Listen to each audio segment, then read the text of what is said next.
So we're a big area. We're referred to as the DFW Metroplex because it's pretty much solid city, Dallas to Fort Worth, and then all the cities in between, and Arlington's right here. Arlington, Texas is the home of the Dallas Cowboys Stadium. The Texas Rangers, I can actually see those stadiums from my office. I call that my raise, is that I got a great view. So where did my journey with Alcott begin? So it started with my mother. When I was 11, she gave me her 1947 copy of Little Women, and you can see on the far left-hand side, she was obviously very young when she received this copy. It may have been a brand new edition. She may have gotten it in 1947. She was born in 1938. It's got her home address, and this became my touchstone text. As a matter of fact, I had to get a different copy because I didn't want to compromise it when I was actually doing my research. So I got just a trade paperback when I did that. So from then on, I became obsessed with the novel, and all of my images of Little Women are still tied to the Grosset and Dunlap edition in the images, which are, of course, highly stylized. It's doubtful that they looked this pretty and perfect all the time because the Alcott family and the Hart family were very messy. Not like physically, but it was just, there was a love that was casual. They were not wearing these gorgeous dresses all the time. And if they did, they probably had an apron over them.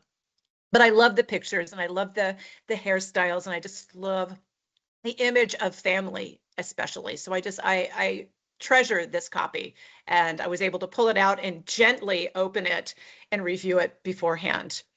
So my obsession with the story started again, like I said, at about 11 years old. I was in 7th grade, and it turned into a literary study and emulation. I was just enamored with Jo March. I was so impressed with her, and I think our personalities really aligned. So I made everyone start calling me Jo. First of all, that was the sort of start of it, which is convenient because my name is Joanna and Jo is a nickname. So it would have been weird if I had said, call me Jo, and my name was Samantha or something. And then I really wanted to become a writer myself. And so I started writing poetry, just like Jo March. And I'm going to assume, hopefully, that maybe some of you are at least familiar with Little Women. At least maybe you've seen the movie recently, the Greta Gerwig version or some of the older ones. And I wanted to be a writer like Jo. I wished I had a garret, an attic, but I lived in South Florida in Fort Lauderdale, and we didn't have garrets or basements. So I couldn't go up to my garret to write tragically, but I could go into my bedroom to write. And I still have a lot of the poems and short stories and things that I wrote from that time. Since I couldn't find a garret, Louisa and Jo March were famous for climbing trees. One of my favorite scenes is the book is Jo is up in a tree eating an apple and reading Aurora Leigh, which came out in 1856 by Elizabeth Barrett Browning. It's an epic poem, novel in verse, and it's interesting because this will happen later in Alcott's work. It explores issues of class, gender, love, and art. And so I found a tree in my front yard that I would climb up just like Jo March did with my pen and paper, which, by the way, it's not a great idea to try to climb a tree with pen and paper in hand. And it really upset my mother, but I did it anyway. And I wrote some poems up in this tree. And then they cut down the branch that I used to use to get up. And I think that was strategic on their part. But so what I realized I was doing is early literary analysis. I would start marking sections of the book. I would call up friends and we would read excerpts aloud. And I was really obsessed with Beth's death. Okay, spoiler alert, if you haven't seen the movie or read the book, is that one of the characters, Beth, who is so saintly and so perfect, dies from complications from scarlet fever. And so I found all the places in the book that referenced and maybe foreshadowing to her death. And I became sort of obsessed with the idea of death in the 19th century women's novel, and really just death in all novels. I don't know what that was about. So I found, here are some pictures of Beth and where Jo's talking with Beth. And the good news is that led to my master's in English. I actually, my 7th grade self would be so proud of me because I went on to do my master's thesis, which is about, I don't know, 70 or 80 pages, where I explored the saintly female death in 19th century US women's novels. And it's a trope. It happens over and over again. So I used the work of Elizabeth Stuart Phelps and also the work of Harriet Beecher Stowe. Obviously, I could have easily used Uncle Tom's Cabin because there's a saintly, godlike character and she dies. She's very angelic. But I used a lesser known book of hers called The Pearl of Orr's Island. And then I actually went and visited Orr's Island, which is in Maine, beautiful island. So I was able to visit all the places of the authors that I used in my dissertation, or my master's thesis. And it was really, really interesting. So Alcott's roots, let's back up a little bit and talk about Alcott herself. So she was born in Germantown, Pennsylvania in 1932 to Bronson and Abigail Alcott. Bronson was a brilliant man, but not terribly financially astute. So he was a Yankee peddler going from town to town selling wares. He was from Connecticut, and he met Abigail Alcott. They did not have a lot of money. He was, again, a great mind, a wonderful thinker, but was not a good provider. And that put some roadblocks up in their marriage at times. So it was a very, very intellectually intense house. He used the Socratic method on the children a lot. The older daughter didn't mind it. Louisa wasn't a big fan. Let's talk a little bit about her sisters. So going from left to right, we first is a sketch of baby Louisa, and then we have Anna Alcott Pratt. She is Meg in Little Women, and she is, just shrink this down a bit. She was an actress, but obviously that's not a way to make a living when you're a woman of their stature. So she wanted to escape the poverty. She married John Pratt. The next over is Lizzie. She is Elizabeth Alcott. She is Beth in the book. And just like Beth in the book, she was serving the poor, contracted scarlet fever, and ultimately it weakened her health. And while it didn't kill her immediately, it did cause her death at a young age, 22. There's not a lot about Lizzie, except that she was adored by all who knew her. She was definitely Louisa's favorite little pet. They were very, very close. And she didn't do writing, so there's not a lot about her thoughts. She didn't really keep much of a diary. So really, there's no photos of her. There's just this painting. And then on the far right is May Alcott, and she married Nieriker in Europe. So she, just like Amy, was an artist, and she studied art in both Boston and in Europe, and actually ended up dying in Paris. She actually ran with some of the Impressionists. One of her paintings, she was quite a fine painter. One of her paintings was actually in the Paris Salon, which was quite a coup. So let's look at a little bit more at Alcott's life, 34 to the 1940s. Uh-oh, hold on. Sorry, my screen just went away. Hang on, let me bring it back here. All right, so the Alcott family moves frequently throughout New England. They finally settle intermittently in Concord, Massachusetts. The education is really mostly by the father. Her father conducts most of her educational experience, and for all the girls. Who are the influences in her life? So really, within walking distance of the house, first of all, on the far left, we have the famed Ralph Waldo Emerson. He was sort of a lead guy in Concord, Massachusetts. He was well-to-do, and he did help people out financially when he could. In the middle, we have Henry David Thoreau from Walden Pond fame. Again, not a huge financial provider. And then off to the right, I'm going to call him a quasi-transcendentalist. He probably wouldn't be appreciate being called one, is Nathaniel Hawthorne. Scarlet Letter, House of Seven Gables, obviously probably really, it seems like everyone has to read Scarlet Letter at some point in their academic journey in the United States. So she had all these great intellectual minds as part of their literary salons and people she talked to and interacted with on a daily basis. Her father decided in 1843, that's an error, 1843, that he was going to start a commune, a utopian commune called Fruitlands. So they participate in this. There was a lot of problems. This is an old photo of Fruitlands, obviously. It is now a museum. It's about 35 minutes from Concord, a little over, probably over an hour from Boston. And it is a museum that is run by Harvard. And you can visit that. It lasted 7, maybe 8 months. It was a epic fail for a few reasons. Bronson Alcott was not a farmer, and he didn't believe in using animal labor or human labor. So he was an abolitionist. He was a vegetarian, probably vegan. So he did not believe in exploiting human beings or animals. He also didn't know how to farm. So all the labor really fell to the women and the children. So Louisa experienced a lot of hard work. It was cold. She was hungry. She was like 10 years old. It was not a great experience for those involved. And finally, it was a big problem in the marriage too. Finally, after 7 or 8 months, they gave up.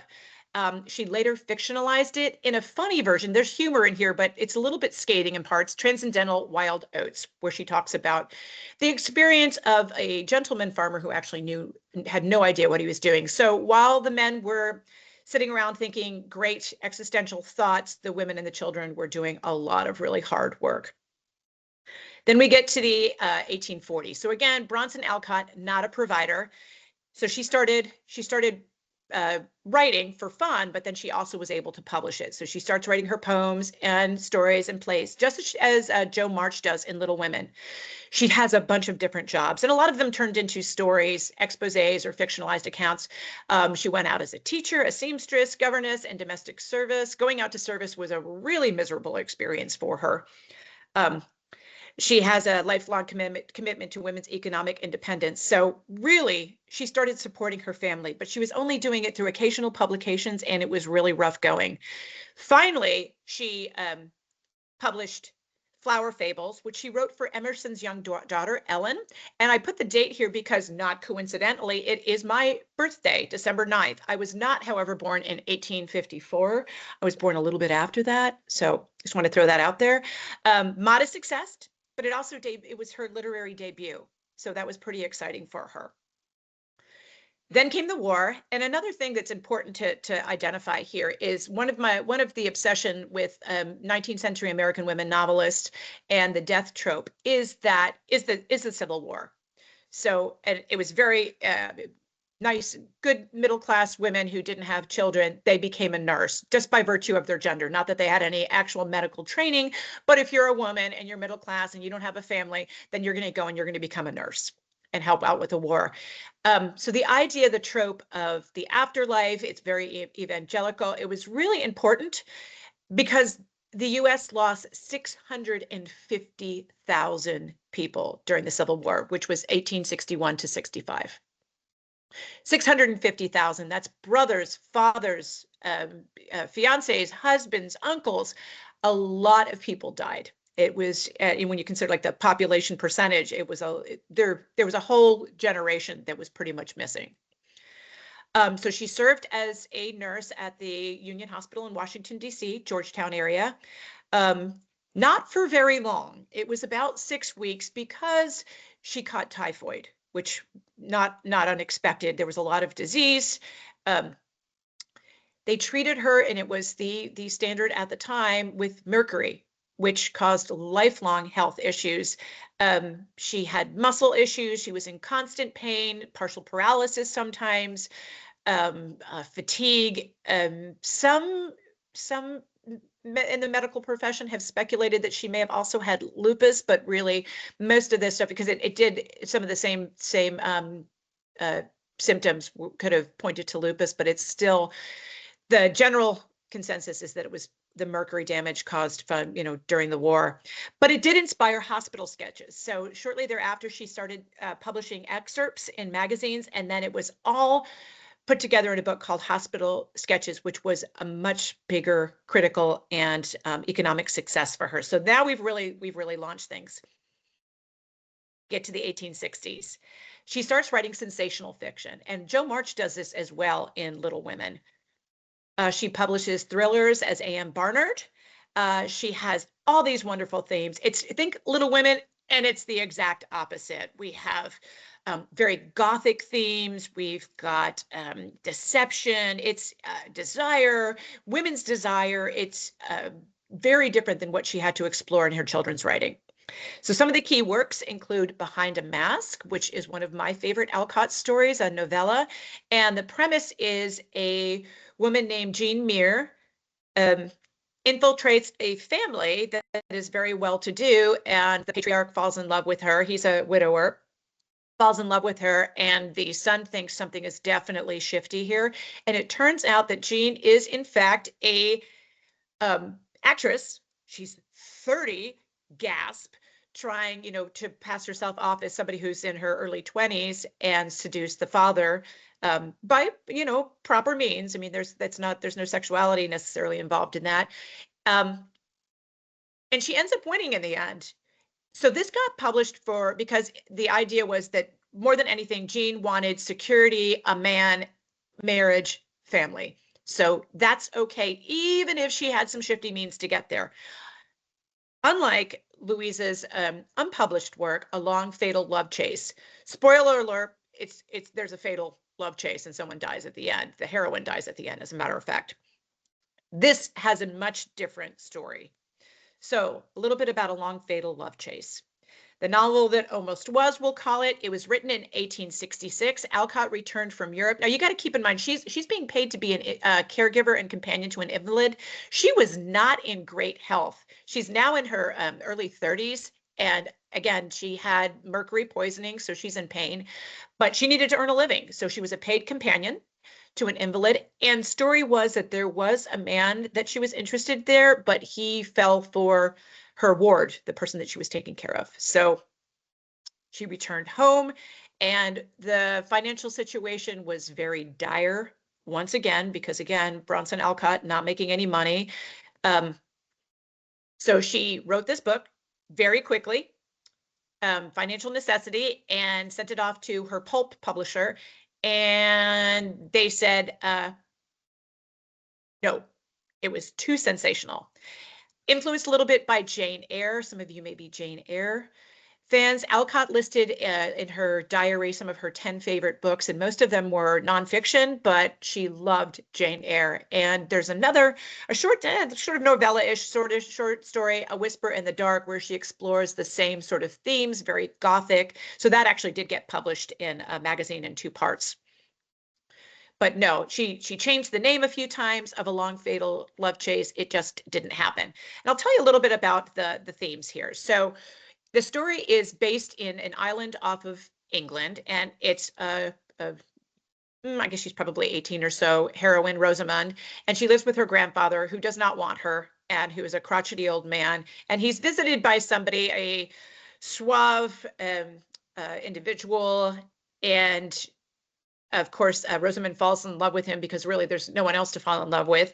And he charms her, and he charms the grandfather, and they marry, and they go and set a life, they go out for a life for each other. So here's some of the reasons why it was rejected, even though it was sensation fiction. It's got all these gothic elements. The problem is the hero of the story, her love interest is already married. And so she's committed bigamy for a year, so she's living in sin. So that's kind of strike number 1 against getting it published. And then when he does say, I've divorced my wife and now I want to marry you, she's like, oh no, she says no to marriage. Okay, that does not happen in 19th century novels. The woman has got to be so excited about marriage. But this character said, no, you're not a good man, and I do not want to marry you.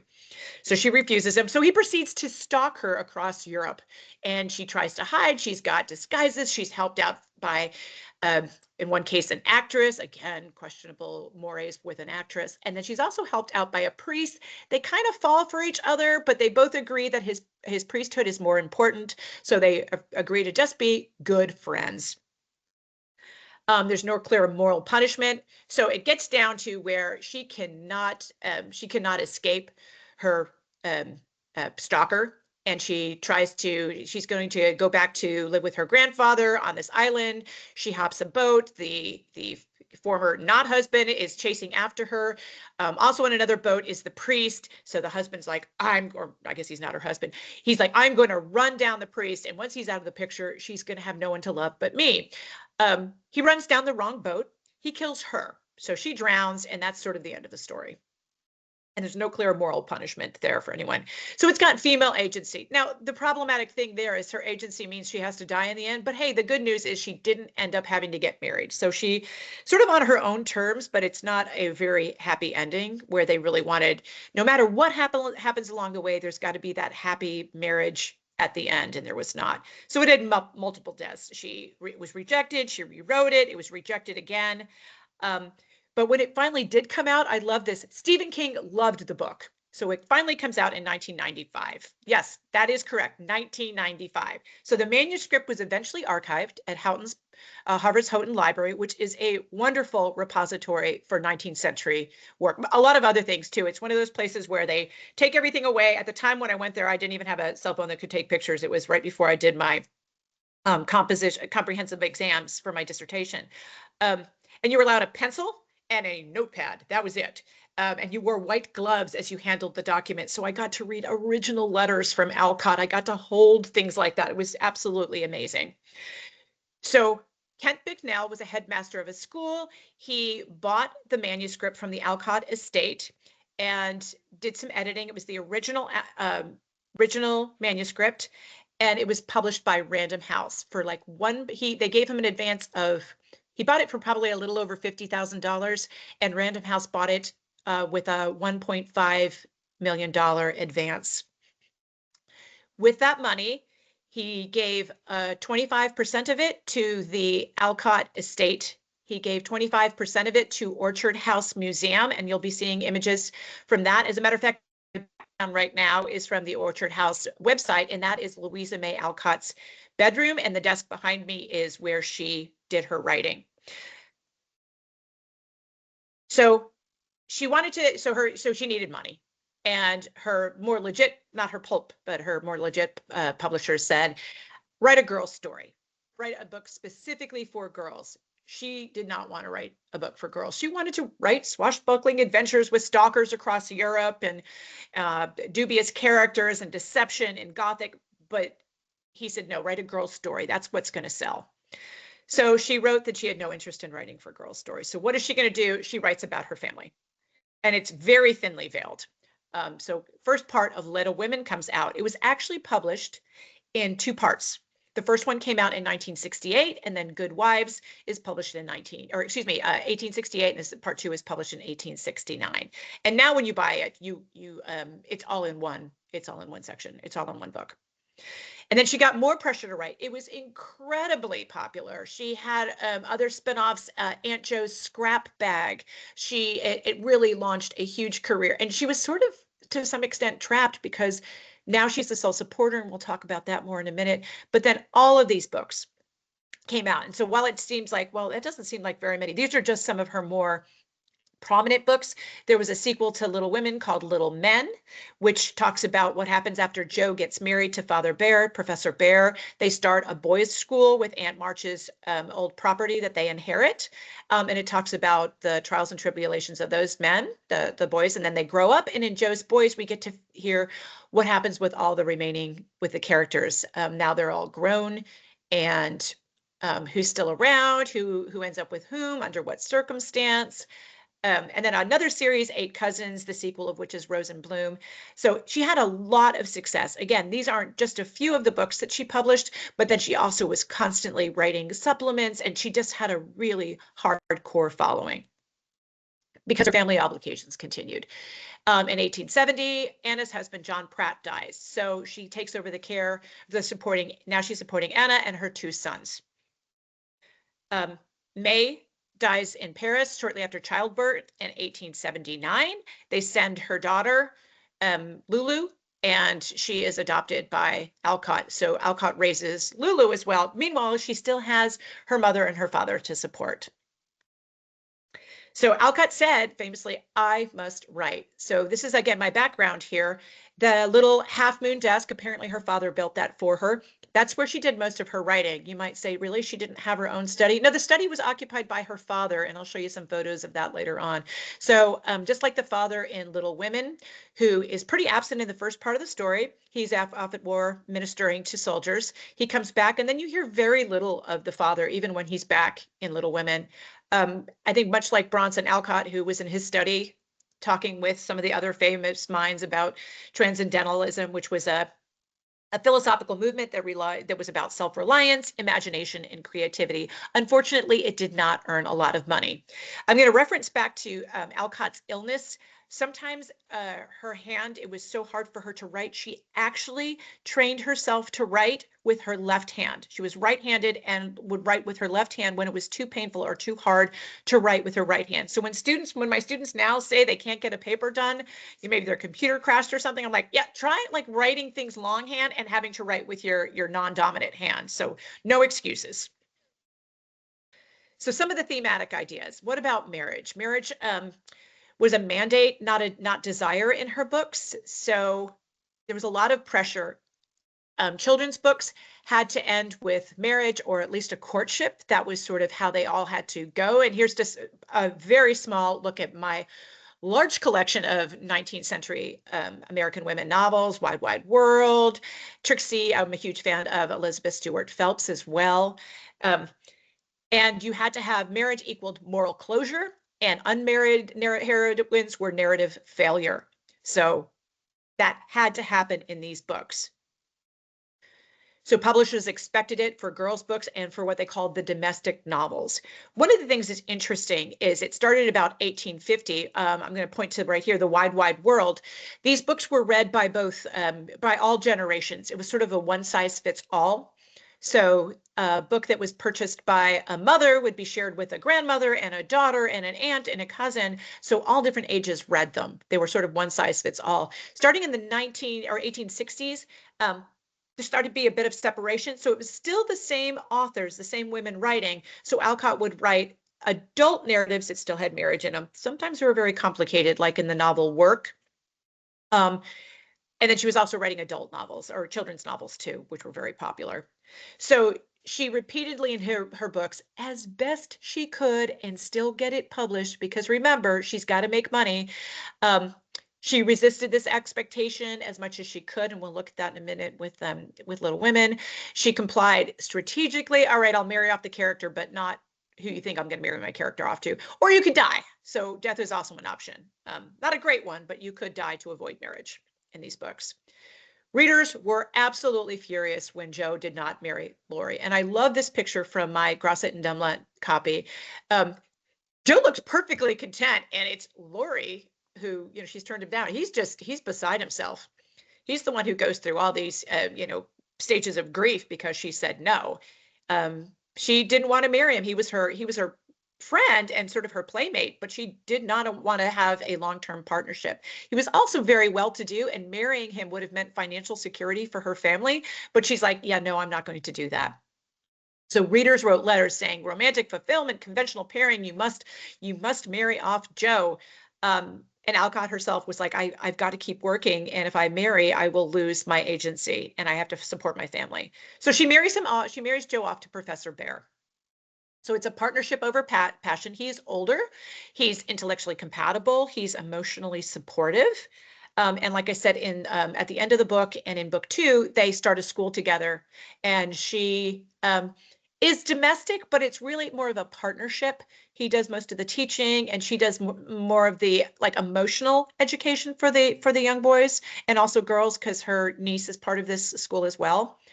This marriage is much different than what she would have had with Laurie. It emphasizes, like I said, mentorship, collaboration, shared values. It's a much different relationship than she would have had with Laurie. Again, she would have been financially comfortable, but it wasn't important to Jo in the book. And I love this last picture. So if you haven't read the book, her younger sister, Amy, marries Laurie. And Amy is an artist, and she has no problem with being the decorative wife. And I think this final picture, which is in the last page of my copy, you see, I think it's Jo and her sister, Meg, harvesting apples. And Amy is the one sketching in the background in a beautiful gown, and she's not harvesting. She is Lady of the Manor now, and she loves that role. She's very happy with it. So some of the reasons why Alcott never married, there's a lot of different speculations. I'm going to go over some of the more practical ones and ideologically sound ones. She had economic dependence. If she was the primary provider, she kind of didn't have the luxury of marriage. And if she did marry, she risked controlling the income. She also required autonomy and discipline and sustained focus. So marriage also meant maybe having children, becoming the head of domesticity. That was not Alcott at all. She would much rather have had a more traditional patriarchal role in the family where she was the provider. She also was very a skeptic of romantic marriages, as she showed with Joe and Lori, that sure, romantic marriage, that's great for other people. It's not for me. She also noticed with her parents that good marriages were a lot of sacrifice. And Abigail Alcott put up with a lot with her husband. One of the best examples being Fruitlands, the failed commune, and that just about ended their marriage. She also had health limitations. You know, if you're a wife, then the idea of chronic illness and caregiving expectations were just unrealistic for her. And the values, it came through her usefulness, her contribution and purpose, and she didn't want those romantic attachments. The idea was that she did possibly have romantic attachments. There was maybe even somebody that she liked that died in the war. But again, it wasn't something she could entertain because she was so busy supporting her family. So her final years, obviously, she'd been struggling with her health her entire life. She moved to Boston, even though she loved Concord, but she needed to be near her doctors. It had really deteriorated by the 1880s, and it had physicians and medical treatments. Her official cause of death was a stroke, but it was definitely associated with her having mercury poisoning her entire life. So she died 2 days after her father, with whom she was very close, despite her issues with the fact that he couldn't provide for the family. But Concord remained home. So she always identified with Concord as home. And this is a picture I actually took in Sleepy Hollow Cemetery. I'll talk to you a little bit about that. So she's buried in Sleepy Hollow, laid to rest near Emerson, Thoreau, Hawthorne, and her family. It's called Author's Ridge. I'll show you a picture of the sign for that. It just reinforces again where she belonged culturally and emotionally. And so there's a little sign in Sleepy Hollow, a little gravestone here, and you can go up to Author's Ridge. It's absolutely wonderful. Now, let me just say that it's all good till you're there in off season in a cold and windy March day where the temperature is 0 degrees centigrade and you almost get locked in to the cemetery because you're the only ones there. Fortunately, we got out before we were locked in because, like, who do you call when you're locked in Sleepy Hollow Cemetery? I don't even know. But there is Alcott's grave herself, and there is a whole thing, the large one, signifying the whole Alcott clan. So her legacy, the Orchard House Museum, absolutely wonderful place to visit. This is my own photograph of it. Off to the left, you see Bronson Alcott's School of Philosophy. That did not make a whole lot of money. I'm sure you're going to be surprised to hear that. And here's some images that Orchard House has. The first time I visited it years ago, I was able to take pictures inside, but you no longer are. There's a fee to take pictures. I'm not sure what that's about, but they provide wonderful images on their website. I encourage you to join them. So here is different photos. There's Bronson Alcott's study, which is not where Louisa wrote. There's the dining room. There's her bedroom. There's the nursery. And you can tour all these rooms. It used to be just you stopped by and, you know, you bought your ticket, but now probably post-COVID, it is timed entry. And it's just an amazing place if you're even remotely interested in American literature to tour the Alcott home. The docents are really well informed and they make my obsession with Alcott look like child's play. They are just hardcore. So if you do find yourself in Concord, Massachusetts, it is like I said here, a 19th century literary landscape. Some of the key sites include the Old Manse, which was home to Emerson, and then he also leased it out to Nathaniel Hawthorne and his wife, Sophia. And in one of the glass windows, and you have to remember, glass windows were quite the luxury. He took Sophia's ring, Hawthorne did, and etched their names into a glass pane in the window, and you can still see that. It got a little expensive to stay in Concord at Old Manse and maintain this home, and I think he even got it for free, but I think the maintenance was a lot. So he and Sophia moved to Salem before they moved back towards the end of his life to Concord. There's also the Emerson House. You can just even tell by the house that he was quite well-to-do. And you can tour Emerson House, Walden Pond, which is a state park. I think it's a national park. And you can go to Walden Pond, where Thoreau did his experiment in self-reliance. There's also the famous North Bridge, the site of the Revolutionary War. So it's called the Shot Heard Round the World, that happened in April of 1775 that kicked off the Revolutionary War. Just a little trivia here, that is not the original bridge, so it is safe to go on. It is a reproduction. And they have all kinds of reenactments and things like that. This is at Minuteman National Park, which again, a wonderful place to visit, to get a slice of American history. And you have to know that all of these are within like a 10-minute drive of each other. There's also the Concord Museum in downtown Concord that has a great history of just America and its roots starting in that part of the world. It's about an hour outside of, not even an hour outside of Boston. There's also the Wayside. The Wayside was home to the Alcotts for a little while, and then Hawthorne. And I believe he lived in Wayside until he died. There's a great, you can see his study that has a standing desk, because Hawthorne's health got really bad, and sometimes it was easier for him to stand to write. So why Alcott still matters? Global readership. It's been translated into how many different languages, the adaptations. I think the second one is probably my favorite, with Winona Ryder and Susan Sarandon, Kristen Dunst, Claire Danes, Trini Alvarado. I really just love that version. Not to say that I don't like the Greta Gerwig version, but I think the second one is my favorite there. And also just feminist relevance, ambition, and work and authorship. And I love this, Jo March pens, which I wish I'd had when I was younger, because I think they would have inspired me.